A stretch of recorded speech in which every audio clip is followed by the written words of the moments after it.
About me, etapa número 4. My name is Daniel Ocampo Cañón. I am 27 years old. I am an industrial engineering student.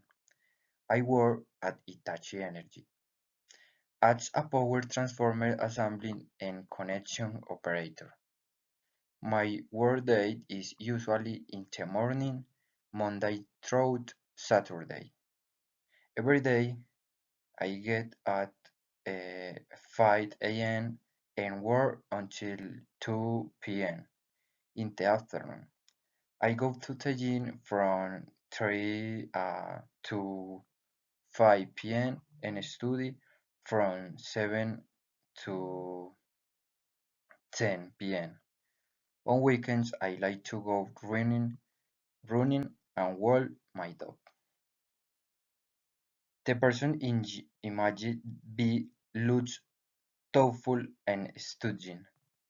He's wearing a white striped shirt and black bracelets.